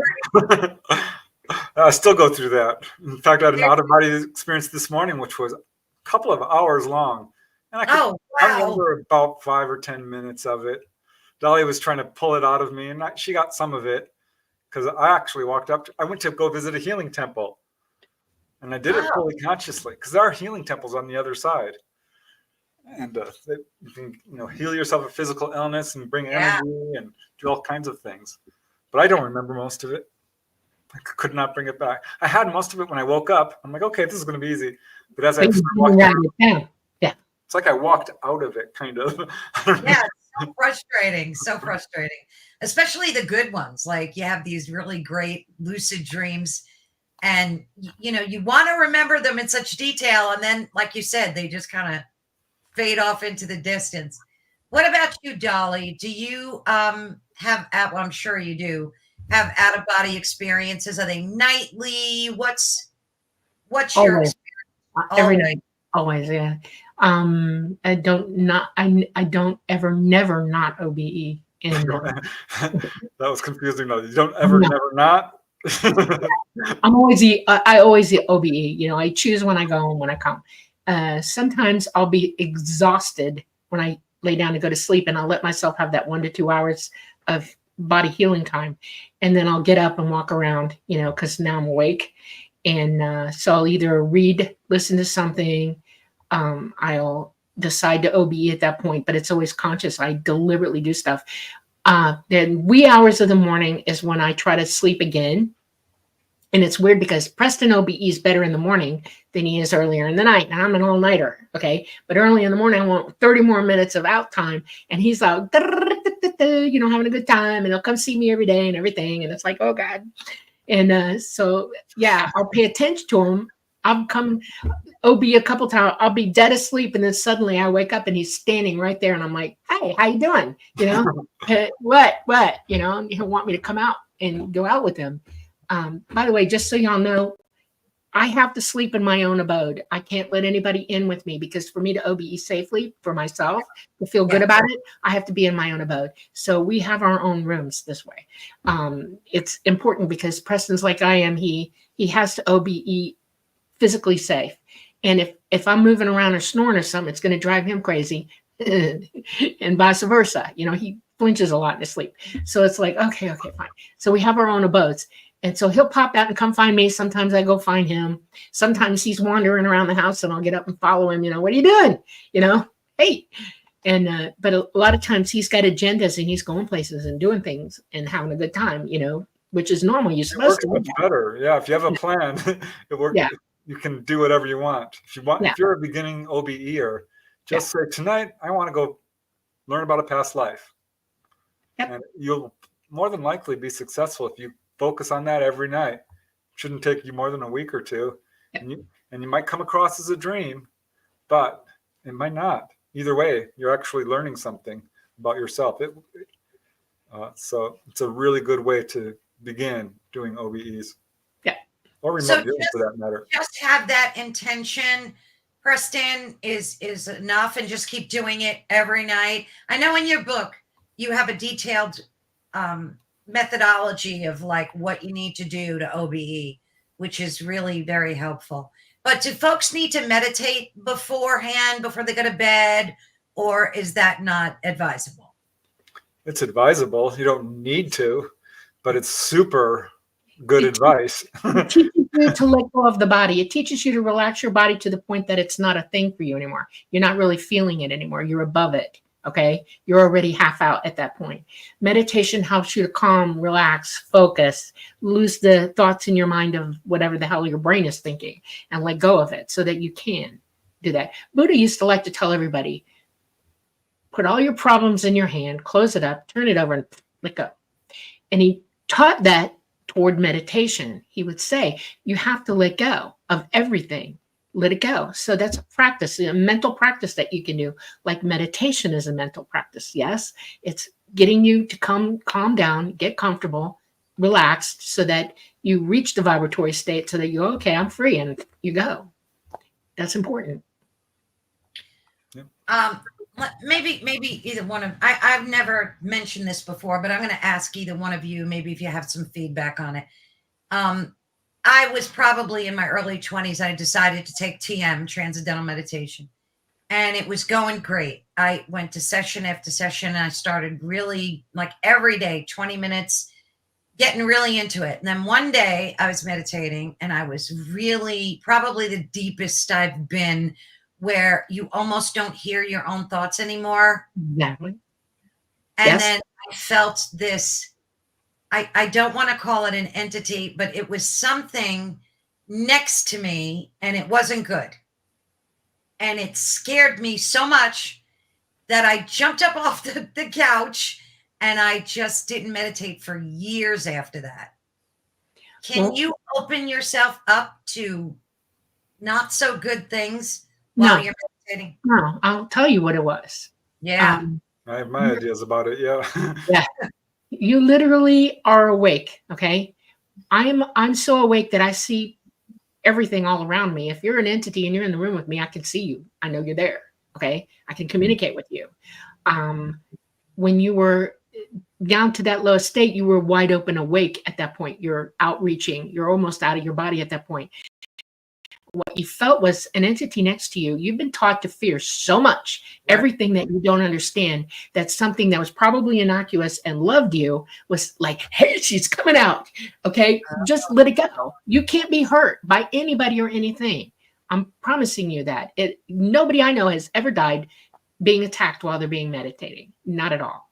Okay. Nah, doesn't happen. Not no. And if you've heard of something like that, they're lying to you to make you afraid of it. They don't want you to do it. So no, you probably had somebody who loved you, was sitting there watching you, and when they realized you were out, it was getting excited. And what you don't know is there, what you're not perceiving yet or wholly seeing. Remember, we're talking about remote viewing. If you're not, you don't have the total picture. You're taught to fear everything. You don't know what it is. Gosh, it's the dog out of you. Yeah. Yeah, fear is a big obstacle in learning astral projection. There's a huge fear barrier. For some weird reason, I didn't have a whole lot of problems with it, but a lot of people do. Mine was excitement, but it's emotion.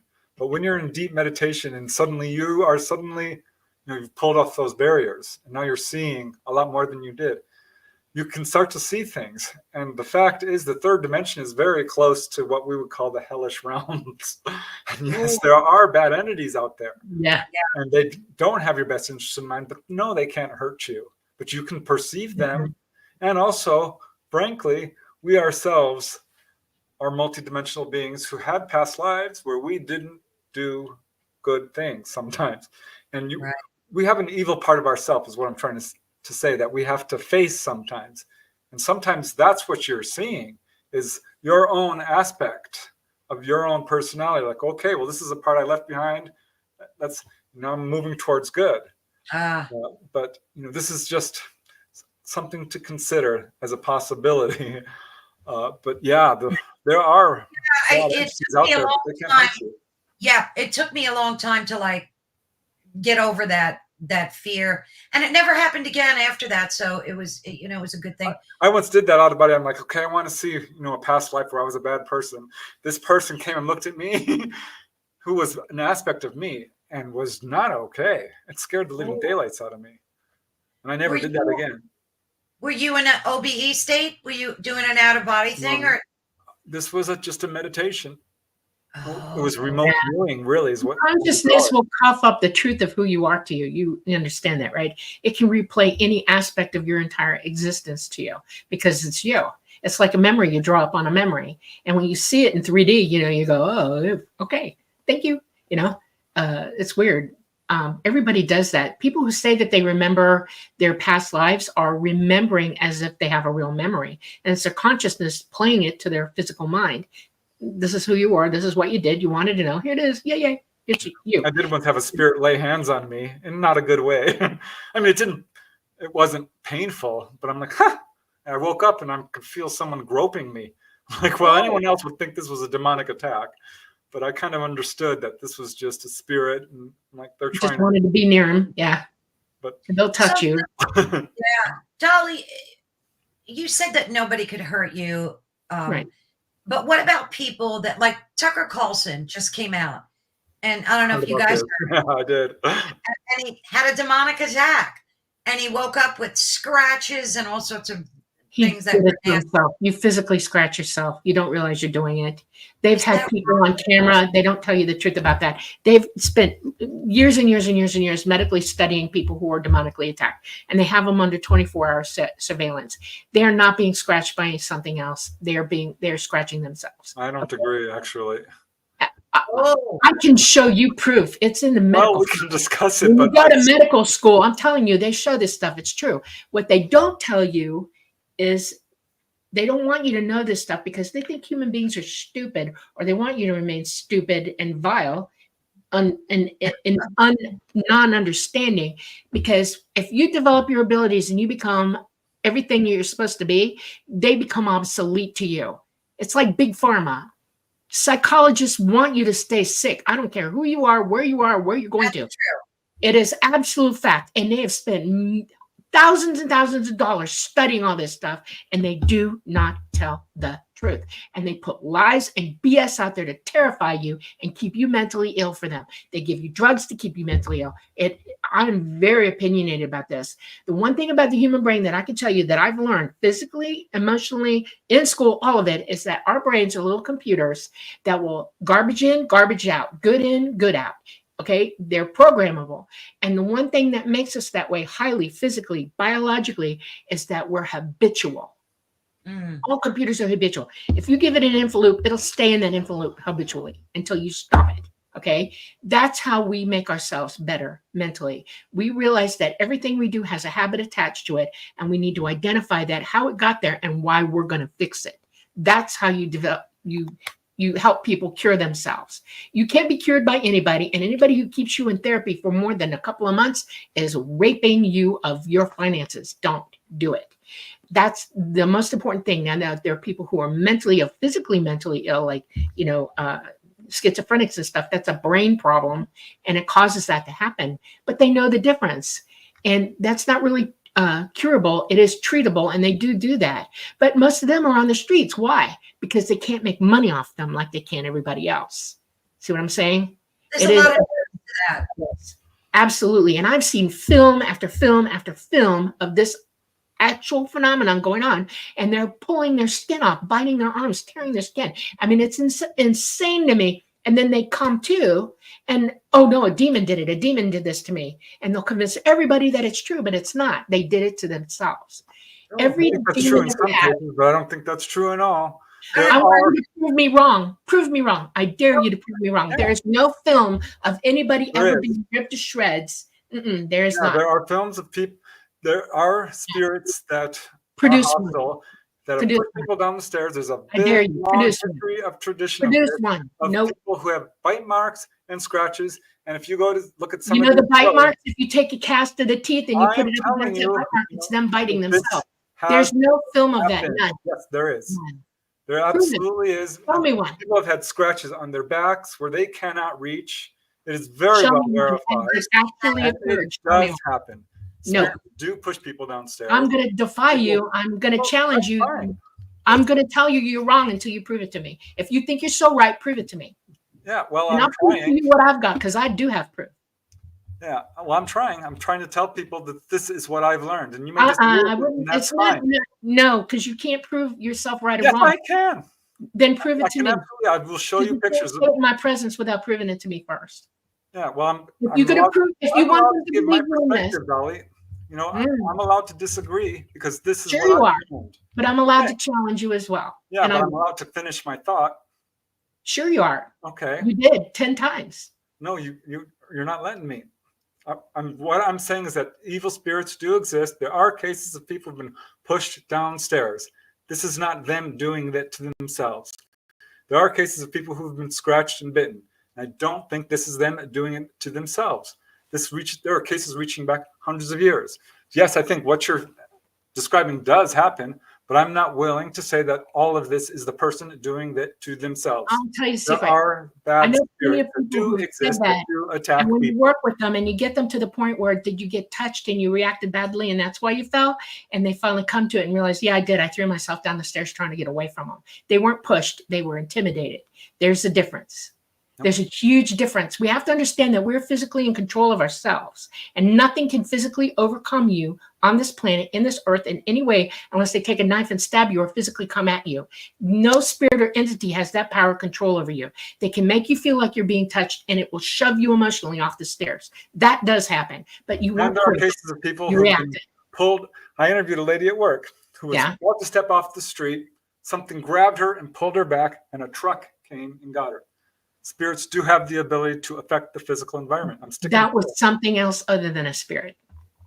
Literally, that was a light being, and we have them around us constantly, and that can happen. They have the ability to pull us back physically, but they are in helping us, not hurting us. They wouldn't dare scratch you if anything happened to it. Every time, you have to understand the depth of fear in humanity. Okay. And if you're walking down the street or you're at the top of your stairs and you feel something brush you or touch you, you are going to freak I'm not even going to use the terminology. You're going to freak out.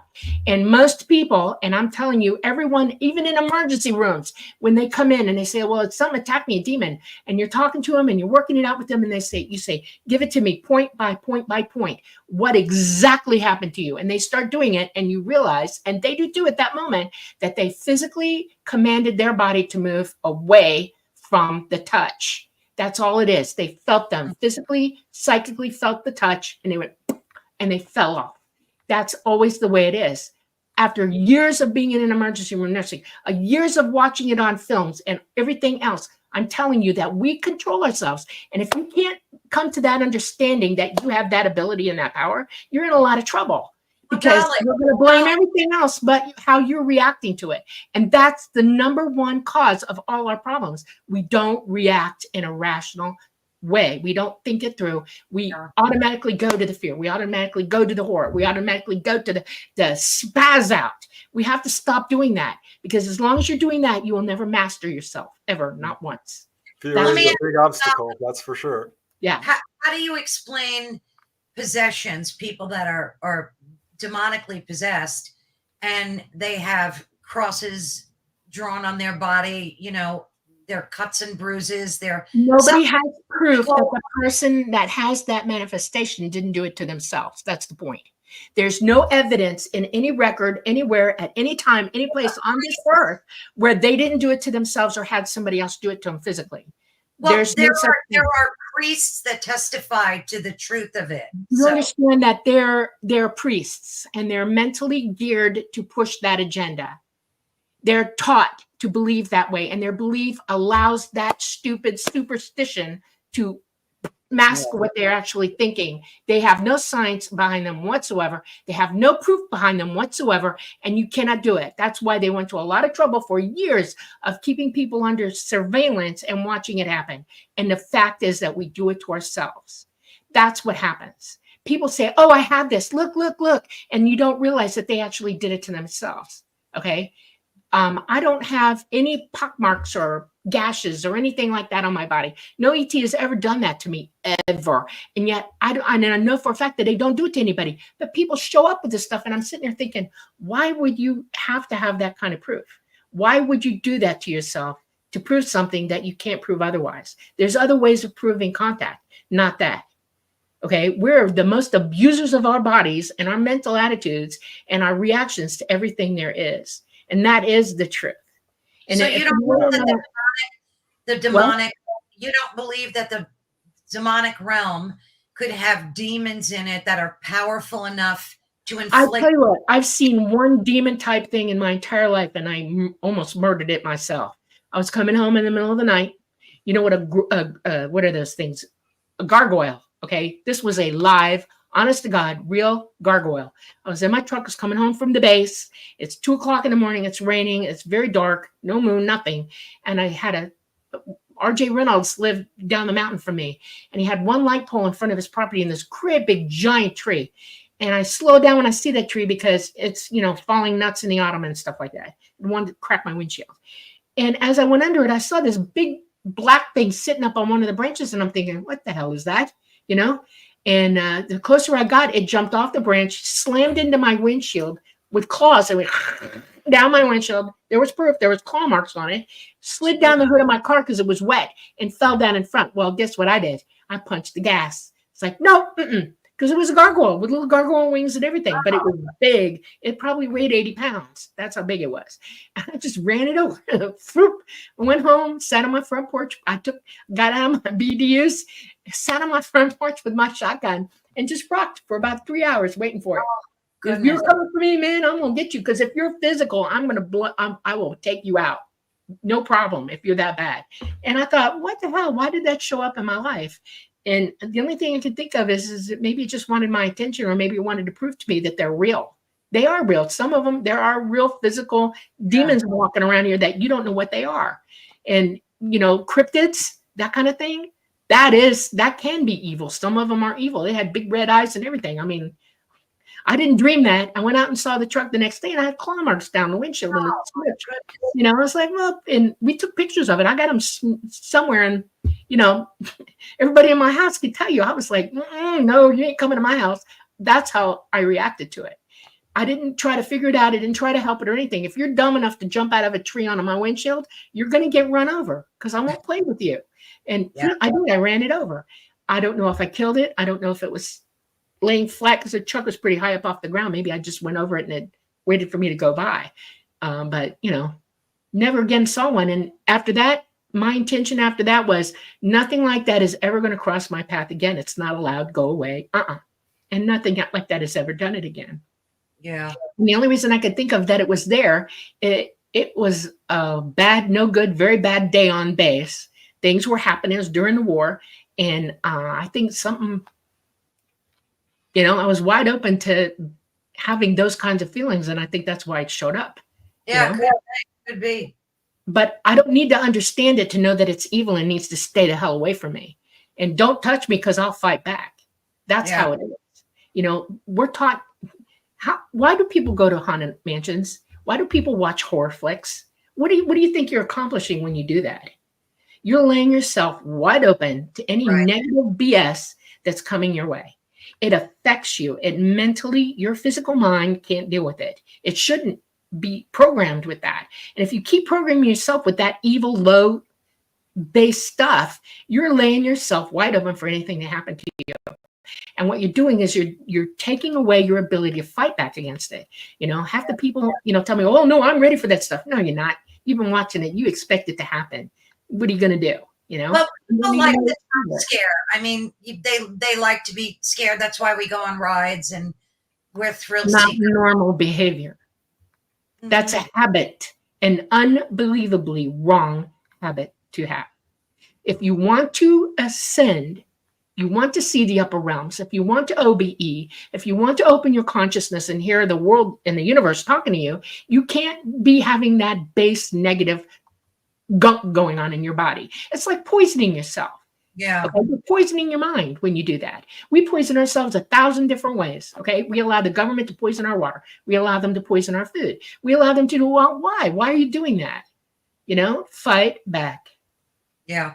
Preston, have you ever gone on, because I know you have an interest in the paranormal, right, as well, and you do research on that. Have you been to haunted places? Have you done investigations of your own, aside from, your MUFON stuff?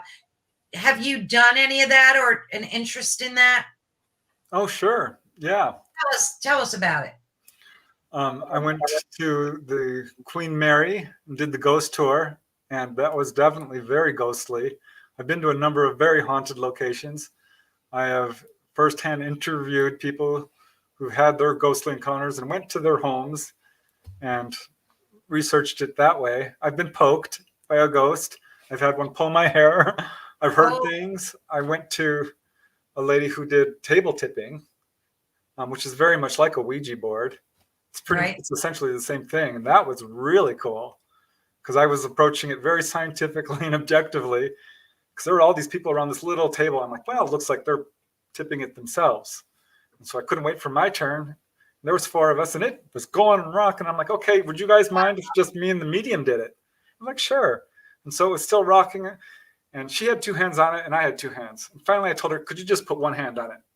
This table still will go up both sides. I'm like, just put 1 finger on it. She lightly pressed her finger on it. Table went right up. It was very cool. And at one point, I'm like, just, let me try it by myself. I couldn't get it to go up, but that table shook. I knew right then and there, this is absolutely 100% valid. But there was some fallout. She did have a fire start mysteriously in her kitchen. She had weird clicking noises moving through her house. I did this numerous times. I was leaving one day and something hit my car and tried to push it off the road. There are, some hostile spirits out there. And if you do this kind of thing, she always did a clearing episode, whole meditation before and afterwards. Yeah. But she eventually stopped doing it because she was having some trouble. Because, there's, OBEs are safe, 100%. I don't think there's any danger of possession. I really don't. You have spirit guides, you have your silver cord, it'll draw you back. Yeah. But if you're messing around doing stuff that you don't fully understand, you can run into hostile entities for sure. And I do think there's a possibility that I want to make a point. A little bit of trouble. Yeah, I would like to make a point. I can affect matter. Okay, I'm able to punch walls, slam doors, stomp my foot. Do it. Yeah, I can physically levitate, things like that. Okay, that's a power that I have. Every human being on this planet has the same ability. You're not immune to it. You have it. And it will come out sometimes during emotional moments, especially young children. They'll get mad at you and then stuff will fly around the house. Okay. That's very well verified. Yeah. When I say that evil lives here, I'm not joking. It's among all of us. Your DNA is rampant with it. Okay. And we act out, we have temper tantrums, and we're able to physically affect matter. Okay. Pushing somebody down the stairs is a big deal. I have never done that. I've never tried to do it. I tried to push my brother once to see if he'd land on his butt, and I wasn't able to. I went right through him. Something stopped me from having that physicality over him. I don't know if it was because I'm just basically trying not to hurt anything on purpose. I was just conducting an experiment and was going to let me have it or whatever. But it's all up to me whether that happens or not as well. Okay. I know that spirit, your spirit, my spirit, everybody's spirit can physically affect one another. In other words, I've shown up to Preston's house when he was living in LA, and I stomped this floor because I wanted his attention. Okay. Things happen to me. Spirits take my keys, they take my glasses, they'll disappear them on me and then show them back up. Preston knows this. He's actually seen it happen. Okay. Where it wasn't there. We both knew it wasn't there. It came back. Okay. That can happen, but they don't have nothing in the third dimension has the psychic ability to physically harm you in any way, because you are an entity too with enough power to push against it. Right. So when I say you're allowing that to happen with your fear, I'm not joking around. It is you absolutely giving it permission to happen. That's where this all comes into play. Possession is you giving permission for that entity to mess with you in a way you don't want it to mess with you.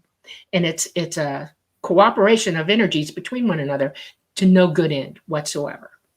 The younger you are that this happens to you, the worse it is. And the horror is we teach our children to be afraid from a very, very early age. So if you're wondering why people get possessed, there you go. And what we need to teach one another is that this doesn't happen if you don't let it. This doesn't occur if you're in command of yourself.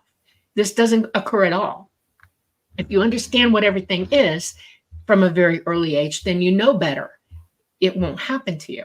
People who walk around and say that I can touch you and all this other kind of stuff, you can believe that all day long, but as long as I don't want you to, it's not going to happen, period. And I'm not afraid of you, okay? That's how that works.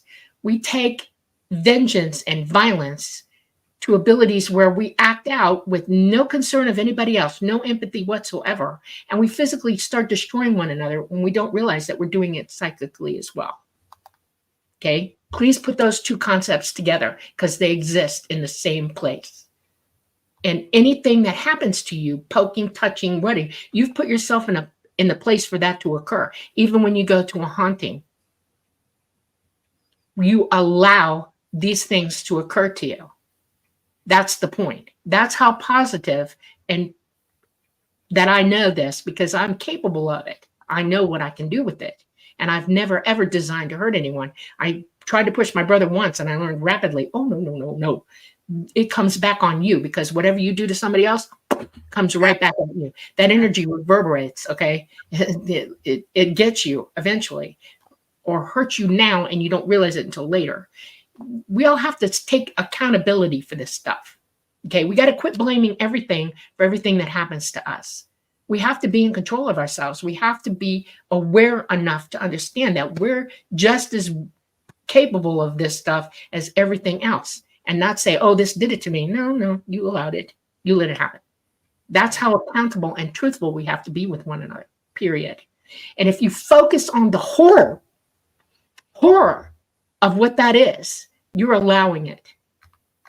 Okay? It's not funny. This is real. You're capable of having that occur to you just by thinking about it and allowing that idea into your head. That's how serious. We agree to all our experiences from a very high spiritual perspective. I 100% believe that to be true. People are like, why is there so much suffering on Earth? This is something, we don't have to suffer to learn. I don't believe that that's true, but we do choose it. We absolutely chose this life here on this planet and knew that it was going to be difficult at times. Right. And that it's a way to learn. We can learn from people who are evil or evil entities. But don't we learn some of our, most profound lessons through suffering? I mean, that's there's been my difference between evil and suffering. I'm sorry, there is. Okay, suffering has nothing to do with evil. I was referring to what Preston was saying, that you don't have to Well, the suffer to simplest learn. form of that is if there's a fire and I stick my hand in, it's going to burn me. It's going to hurt. I'm never doing that again. I'm not Right, stupid. Okay. right. So, yeah, suffering can teach you many things. People who have cancer or broken bones or smashed bodies or whatever are learning something profound. And there is in the lesson of that, and I can speak to this personally, is that it's how you're responding to that pain that is infinitely the lesson. Okay. You can either respond to it by woe is me, or you can Right. respond to it by I'm getting on the other side of Right. this one way or the other. I'm fixing this. Okay. That's what we're here to do, to realize that we have strength. Your strength, your ability is all key here. And you're taught here what you're capable of. It's the biggest proving ground there is in the third dimension, period. Okay. And what makes you wise is understanding what that really is. Right. So suffering, if you suffer on purpose, well, that's your choice. You chose, and how you respond to that choice is infinitely more important than if it just happened to you, if it came out of nowhere. Okay. I mean, if I choose to trample my own hand or stick a nail through my hand and that really hurts, and I've learned that lesson, what have I really learned? That I'm capable of sticking a nail through my hand and hurting really bad. But what do I get out of it? Self-mutilation is not a thing. There's not a real lesson in there. You're lowering your wisdom there. Don't do it in the first place. You should have known better in the first place. Humans are born with an innate instinct to survive and to be preservatory to our bodies and ourselves, right? Okay, don't deliberately go hurt yourself is a dumb thing to do. That's not a lesson I would want to learn in any lifetime. Don't do it. No, of course not. Yeah. I mean, there's a lot of stuff that happens to us that we don't want or plan on. And right. And those are genuine lessons that come at you, and they usually come out of nowhere. And how you respond to it is key, absolutely key. One of the worst things that ever happened to me is my brother and I were playing chicken on the bikes, okay, on asphalt. Neither one of us chickened out, and I weighed more than he did, and I went sliding down the road on my left side. I'm left-handed, oh joy, and it took me out from my nose to my toes. I mean, skinned myself really good. I remember my mother coming in the room and saying, "There's not a lot we can do for you." They were pouring saline on me. She had a fan in the room. And back in those days, in the early 60s, they didn't know how the heck to stop that kind of pain. They didn't know that there was putting a gel, on your skin and stuff like that to take the heat out of it and give you an aspirin to help your body deal with it. So I laid there probably for 2 straight days in abject agony. I complained to no one. I didn't get mad. I deserved what I got. And I learned that was a stupid, foolish thing that I did. And this didn't happen to me out of nowhere. I got what I deserved. Okay. And I learned that pain was never going to be forgotten by me for my life. And that I would consider everything I did physically after that. That if you're going to walk into a trap, do it knowingly, not unknowingly. And I knowingly walked into that one. And that's not a good thing to do. And I didn't blame anybody but me. And I felt bad. Accident though, Dolly? I mean, you didn't plan for that to happen. I don't think yes, I did plan for that to happen. I knew I was on asphalt. I'm an intelligent human being. I knew what that would do to me. I was wearing shorts and a t-shirt, a tank top. Okay, that's why it took most of me out. My little brother, I was responsible for him. We were playing hooky from school that day. Wrong number 2. My mother went to the store with him, said, "I'm coming back." I was responsible for him. Guess what we did? We went out and played hooky on the bikes, playing chicken. My fault again. So I was beating myself up all over the place, realizing that I made very poor choices, and it didn't happen out of anywhere. This wasn't an accident. It was planned, and I should have known better. Yeah, accidents are kind of a misnomer. In fact, police officers, they stopped calling them accidents. They call them collisions. Yeah. There's a series of events that lead up to it. The Titanic sinking was foreseeable. If there was a series of unfortunate events, do we call it an accident? Yeah, we call it an accident, but there's sort of a misconception about what an accident actually is. On some level, we have forethought. Permission. We're totally aware of it. We're like, boy, that was unfortunate, but is it absolutely unforeseeable? Probably not. Oh my goodness, I'm kind of like freaking out about that, because about 4 weeks ago, I was making my bed and my foot got tangled up in a sheet. Long story short, I ended up tripping backwards and my side hit a piece of furniture and I broke a rib. And it was misery for weeks. So was that not an accident? Was that I don't something know. I Did you did? learn anything from it? No, you had to be very mindful of the fact that you were in close quarters. That's the point. Know where your body is and what it's doing at all times. Yeah. There's a saying We that sometimes ET choose has, yeah, things that right, might seem like, boy, would I ever choose this? But you yeah. can actually learn from these events. Yeah, it teaches you to be fully aware. Awareness comes in many different forms, and have to learn to be aware of your surroundings. Yeah. ET taught me this, and so did my dad. My dad was an airborne ranger, and he learned it the hard way. Okay, they taught it me the easy way. Know all that is knowable, and then proceed. So I know if I'm going to my room and I got close quarters making a bed, and I can trip, I'm going to watch every step I make while I make that bloody bed. I'm not going to be thinking about 200 things or letting what Sally said the other day piss me off while I'm making the bed. That's mindfulness, and that's part of awareness. That's so true, Dolly, because it's like my sister's always telling me, be situationally aware, like, especially when we're out in New York City or something. Yeah. She's like, she's got her radar 360. But after I got up, I knew I broke my rib.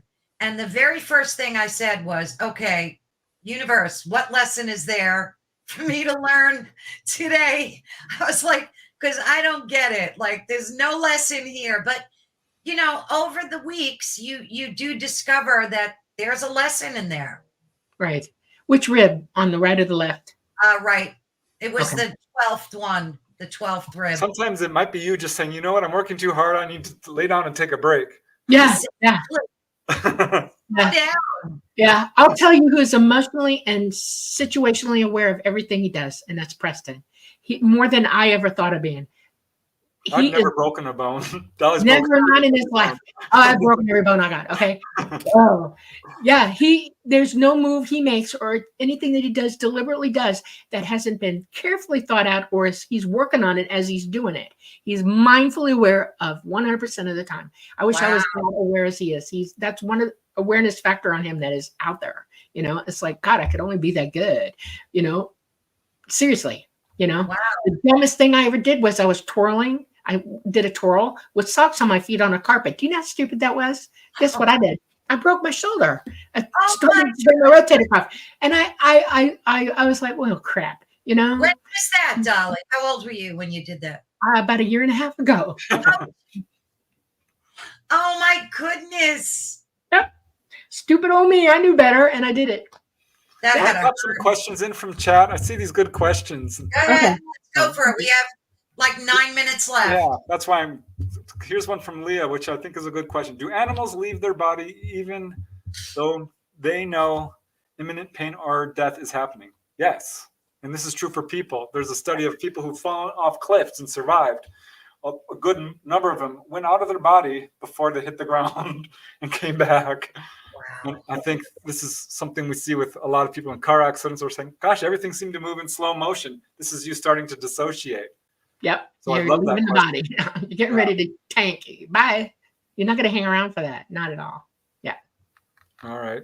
Can I bring out some more questions? Oh, go for it, Preston. Cool. All right. Because I like this one too, from Andrew Rollins. I'm a ball of light instead of having an astral body when traveling to meet with glowing Nordic-looking beings. But once I get there, I have the light body or astral body. That's because our true form is actually light. Dolly's talked quite a bit about this, but we can assume any form you want, especially when you're astral.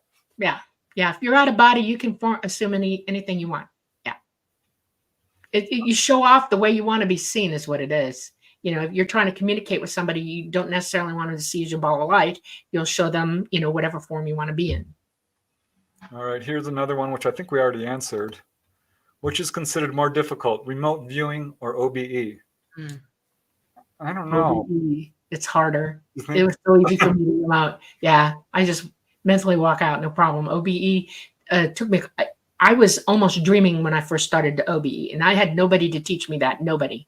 I was a little kid, and I was flying around in my dreams.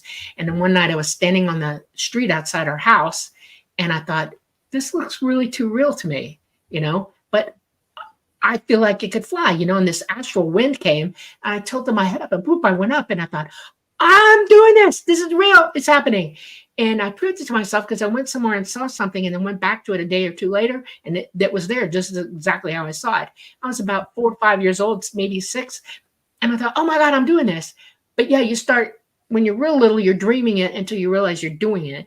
And people talk about, oh, I flew, I flew, I flew. Yeah, you did. You were OBE, boy. You It's were young at connected it, to natural levitation, too. ability. A lot But of it's people, harder if you wait till an adult to master it. That's why it's harder. So yeah, I agree. All right, here is another one, which is kind of interesting from Catmaster Trass. Anyone have the dream of a past loved one? They don't speak, but you feel and often wake up in tears. That's a visitation. Yeah, I've had a lot of that where, deceased loved ones, they're not talking, but I think they are, and I'm just not picking up. It's very telepathic. Communication is different on the other side. yes.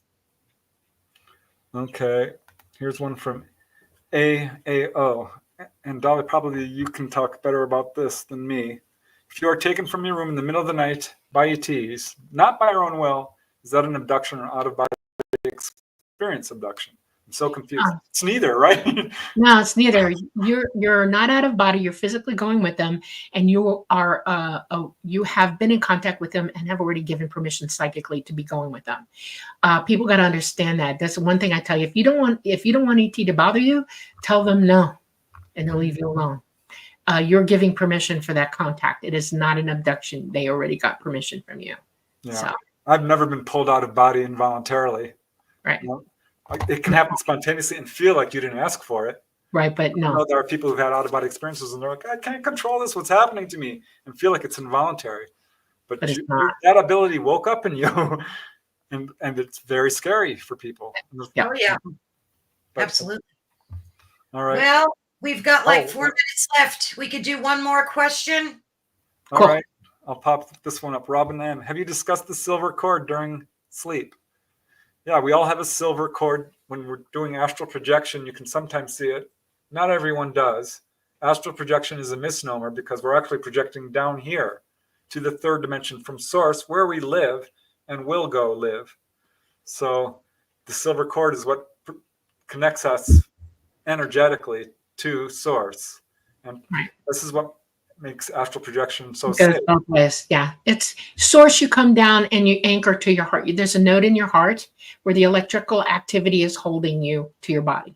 Okay. And when you astral project, it gets longer and longer and longer. You can go for periods of time and it's still with you because it's still in source. You're taking it with you, but it's still anchored to your heart as well. It's a trine. It's what it is. You see part of it, but it's really a trine. You're in source, you're anchored to your body, and then you're out. So it's a trine. That's why the number 3 is so big when you're discussing the mathematics of all of this. Trines are huge. Look on my YouTube channel, Ethereal Encounters Unveiled.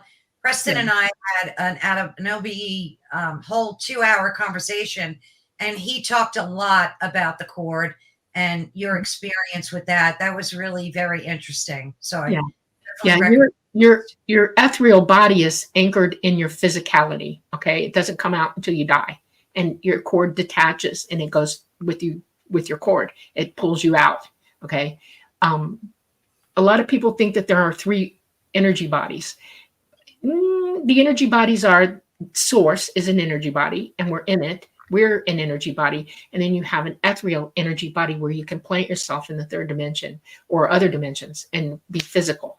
Okay, people who live in like the 5th and the 6th dimensions are non-corporeal, so they're not anchoring to a physicality. They're anchoring their ethereal body is actually there in that dimension, and it's anchoring them there then that way. So.